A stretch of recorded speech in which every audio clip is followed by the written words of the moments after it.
A Texas student teacher is accused of having sex with a student, allegedly telling police she saw him as a little brother. But investigators say the evidence tells a very different story. Voicemails, explicit photos, and talk of the contraceptive Plan B. I'm your host, Kennedi Walker, and you're watching Law and Crime. 22-year-old Darian Rogers has been arrested and charged with improper relationship between an educator and a student.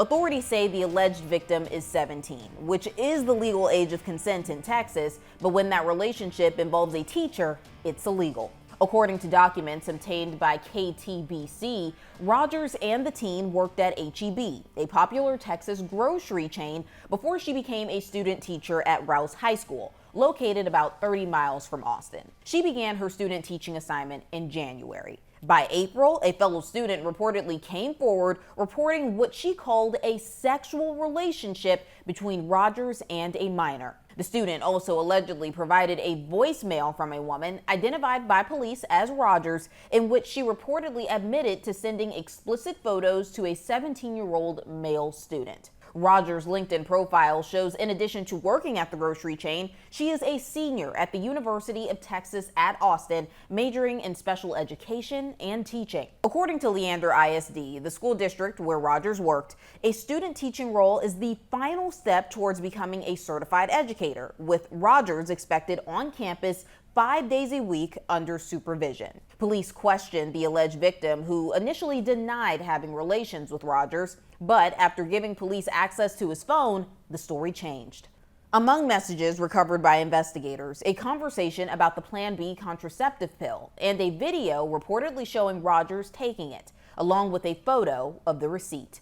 Police say Rogers initially claimed the teen was like a little brother, but after being shown messages between the two, she allegedly confessed to having sex with him once in his truck in a parking lot near their shared workspace. Detectives also uncovered a message from Rogers warning the teen to avoid inappropriate comments as she was interviewing at the school, indicating the relationship may have started before she stepped in the classroom. And there's more. Detectives allegedly found a text thread between Rogers and a friend, reportedly describing a previous sexual relationship with another 17-year-old that went to school in the district. In a letter to parents, the school's principal emphasized student safety, writing, quote, "District administration promptly notified both the individual's university program and the Texas Education Agency and has fully cooperated with law enforcement throughout the investigation." And joining me to talk more about this is Dan Schroer, former sex crimes prosecutor and author of the novel Open Bar, which comes out this August. Thank you so much for coming on today, Dan. It's nice to talk with you. Thanks for having me. So let's start from the beginning. How much prison time is Ms. Rogers facing if convicted? There are a lot of factors that determine that. I prosecuted similar cases, and one is the strength of the case. Obviously, you have a confession, it seems, at least according to law enforcement, that there was some kind of sexual activity. The defendant says that it happened once. It may have happened more than that. We'll see what the prosecution can prove. Another factor is whether the student who is the victim here is willing to cooperate with prosecution and testify at trial. That's a big consideration for whether there's a chance to get more enhanced sentencing, because very often people are reluctant to actually testify, go to court, talk about something like this in public. And then acceptance of responsibility in court is a big factor. Their age difference, people will look at the fact that this defendant is a student teacher, may be a mitigating factor. It doesn't excuse it, but that's a factor that might be relevant for sentencing. So it's possible that the defendant won't get incarceratory time. But those are the factors that will be considered.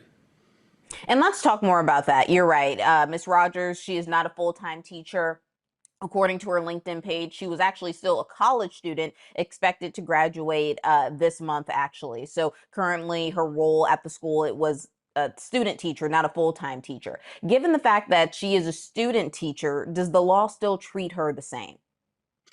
It does. She's still 20, I believe she was 22 at the time, or approximately that and the male student was 17. So that doesn't change under the law. She's also still in a position of authority, even though she is a student teacher. She is in a position of authority, and that's often relevant for these cases because it's not just about the age difference. It's also about the power and control that someone in authority has. Someone who's a teacher is able to use that authority. We've seen, unfortunately, in many cases, and I see this in my investigations now because I investigate sexual misconduct for schools across the country. You see people often abuse that power because it's difficult if you're a student to say no to someone who's in an authority role. So those are some of the factors that will be considered. It's definitely, that doesn't excuse the conduct, and those aren't defenses under the law, but they might be relevant for sentencing. Right. And with her being a student teacher, I guess, does it matter if she doesn't have, let's say, all of the certifications that a regular uh, teacher may have? I'm just trying to see what her argument or her case could be. Right. And again, I don't see that as a legal defense, but it is very important for plea bargaining with a prosecutor because we see a lot of cases where there are older teachers than her, people in their late 20s, 30s, 40s, 50s, even older, and even with younger students. And often there's more of an authority role there. There's more of a imbalance, both because of age difference and also because of someone's role as an older person who's an authority figure at the school. So that's often what a prosecutor will consider when they're doing plea negotiations. Maybe if the defendant takes responsibility, pleads guilty, and agrees to some kind of counseling or probation, that might be a sentence you'd see here. But a lot of it depends on the other factors that I mentioned earlier also. And when police questioned her, according to documents, she allegedly, denied it at first, saying that their relationship was more like a big sister, little brother. Does anything stand out to you about that?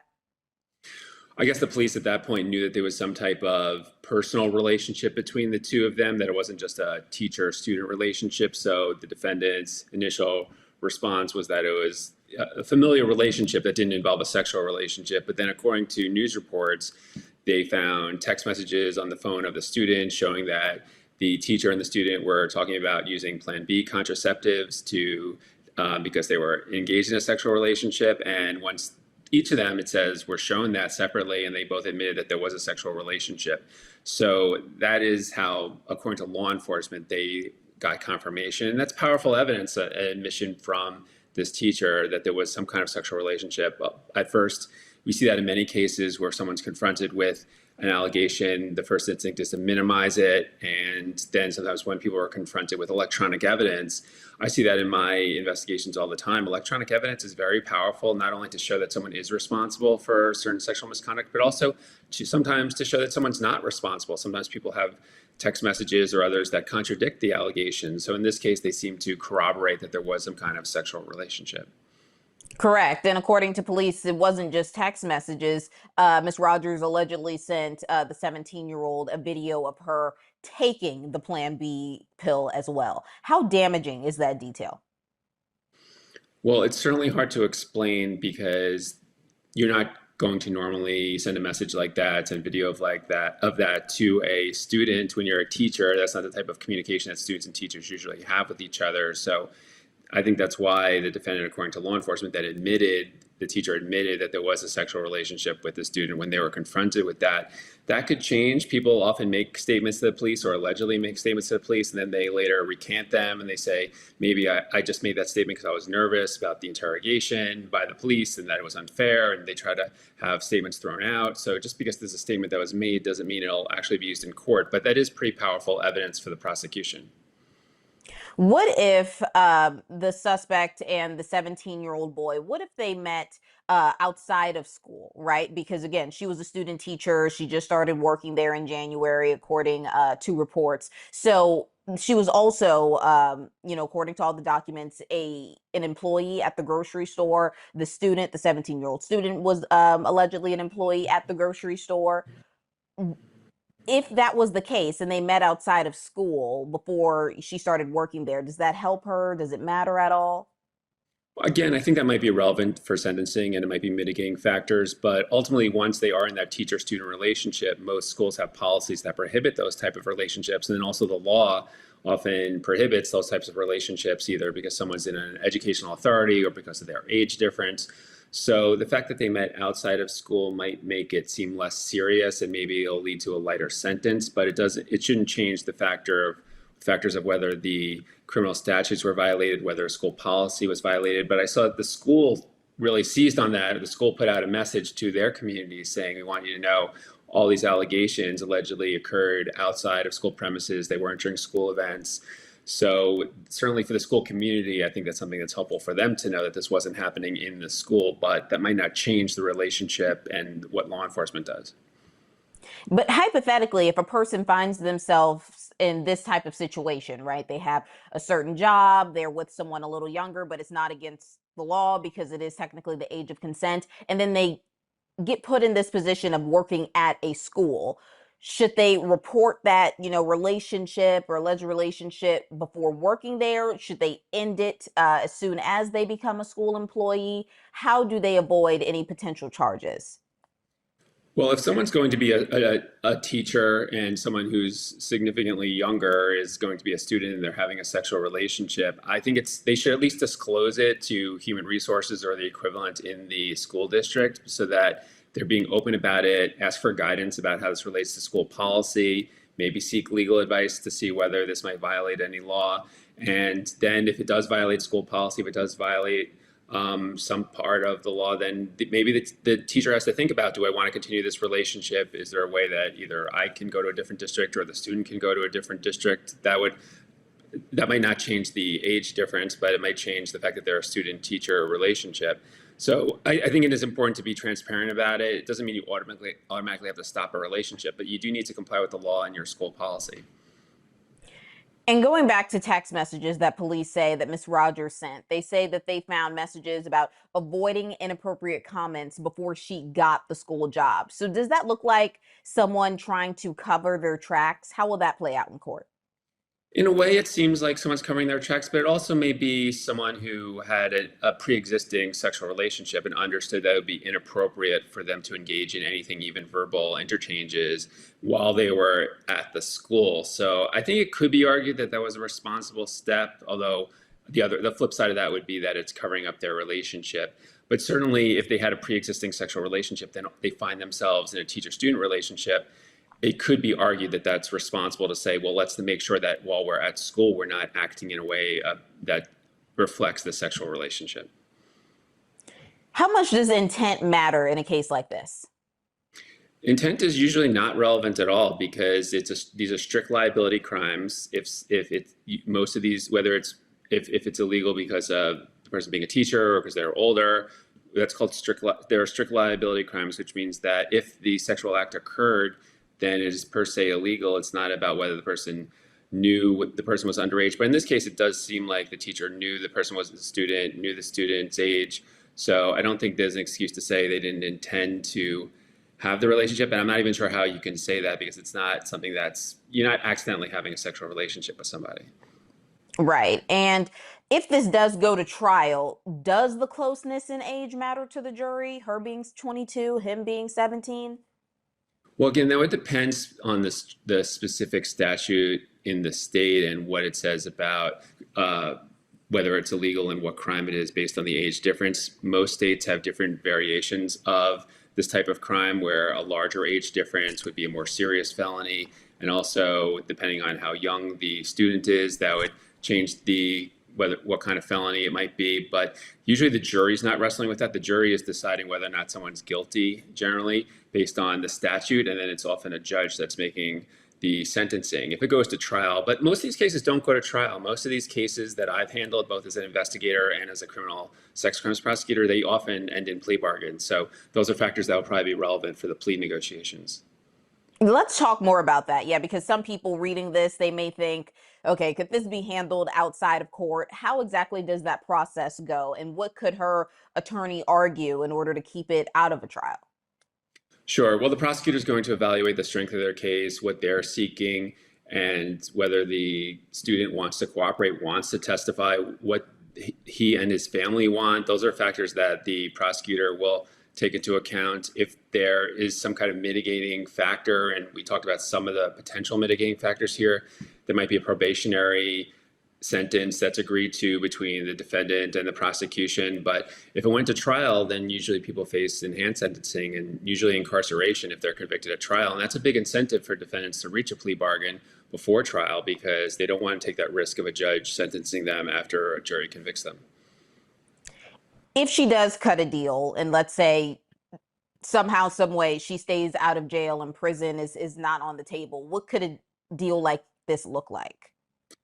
I would say probably probation sentence where someone's going to be on probation for a number of years. It may be sex offender probation, which requires someone to register as a sex offender, which could be very damaging, especially for someone who wants to be a teacher. That can prevent them from ever working again as a teacher. If someone is found guilty through a plea bargain of having sex with a student, it's hard to imagine another school in the near term, at least, hiring them. So someone who wants to be a teacher is going to lose that opportunity. So even a probation sentence can have a significant set of repercussions on the defendant. I'm glad you brought that up. Let's talk more about her teaching career. This is the kind of charge that wipes that out forever, right? Before she even gets started, she doesn't really have a chance, which is sad because, again, on LinkedIn, it appears as if she was getting her degree in education this month. Right. And we'll have to see what happens next. But I think a lot of schools, especially with this being public and in the news, before you hire someone, you're doing a background check. The background check would, at a minimum, involve a web online search. And if you see the person's name and that they were arrested for having sex with a student, then certainly that's going to be a concern for any new school hiring that person. So that this teacher isn't per se prohibited from teaching again at this point, although that could be part of a plea bargain that they're not allowed to. But still, schools are going to be reticent to hire this teacher again, and those are serious consequences, even if there's no incarceration as part of a sentence. Absolutely, very serious. And just more evidence that the police say that they have. They also say that Ms. Rogers has text messages where she allegedly admitted to a second relationship with another 17-year-old. Could prosecutors bring that into the case? And does it at this point look like there's a pattern there? Is that what prosecutors could argue? If there is another student, then certainly the prosecutors can group those together. They can charge multiple counts, or they could just use one of the students to show a pattern or practice. That's often used by prosecutors when a defendant denies that the activity occurred, because then you could show there are multiple people alleging similar conduct by a defendant, and that could be cross-corroborative, and it shows a pattern, practice, modus operandi. So that's often powerful evidence for a prosecutor. If the defendant's saying, oh, this is being made up by one student, it's harder to explain why two students would be making something up. So that's how prosecutors often look at these things. Absolutely. And this was a student teacher placement. Because of this, could the university face any fallout for this? Well, you would have to show that the university knew what was happening, and that seems unlikely based on the facts that we have. Of course, we don't know all the information, but from what I've read in media reports and law enforcement documents, it doesn't seem like there's any evidence the university was aware of this and that there was nothing that occurred at the university. So, but we'll see how that develops. If you were her defense attorney, how would you argue this case? You really need to talk to your client as a defense attorney and discuss, what they're looking for. Do they want to fight this? Do they feel they can deny it? Or if they want to take responsibility and try to get the best deal for themselves, then I would be meeting with the prosecutors. I would be talking with them regularly, trying to show that there's some kind of remorse, contrition, acceptance of responsibility. Those are big factors that help get a lighter sentence. And I think that would mean something to a prosecutor, because often prosecutors won't give a more lenient plea bargain if they think the defendant is just going to offend after this. So you want to see a show of sincere remorse and contrition. You probably, especially if the confession by the defendant is solid and prosecutors feel they could go with that, you're probably going to see the defense want to work out the best plea bargain they can. And does it work in her favor if, let's say, the 17-year-old does not want to testify? Absolutely. It's hard to, even with the confession, it's hard to prove a lot of these cases without the testimony of the student. And it's not just about not being able to build a case without the student, it's also a respect for the wishes of the student. And that's something prosecutors have to balance all the time, that we see all the time, especially in sexual misconduct and domestic violence situations, that victims don't want to testify for a variety of reasons. Maybe their fear of retaliation, or there's misplaced self-blame, or just they don't want to be public about what happened, and prosecutors have to take that into account, both to respect their wishes, but you still want to protect the school community, the larger community. So sometimes you go forward anyway. And again, those are factors to consider both in plea bargaining and then also in sentencing if there is a trial conviction. And before I let you go, what could a potential timeline look like here? Sometimes these cases take a long time, especially if there are ongoing plea negotiations. When I've handled these cases, usually you're not going to see a trial for 6 months, a year, sometimes even longer. Now, if there's a plea agreement, that might happen sooner, but often the defense wants to find out as much information they can through whatever discovery mechanisms there are before finalizing an agreement. And also, the more time that goes on, it usually helps the defense because a student like this in general becomes less and less interested in testifying the longer it takes. You experience this, and then if the trial's a year and a half later, often people at that point say, I'd rather not relive all this. I've moved on with my life. So often the defense tries to delay these cases for that reason. Well, this is a case that we will be following very closely. Dan, thank you so much for coming on today. It's great talking with you. Thanks for having me. Rogers was released on a $20,000 bond. For Law and Crime, I'm Kennedi Walker.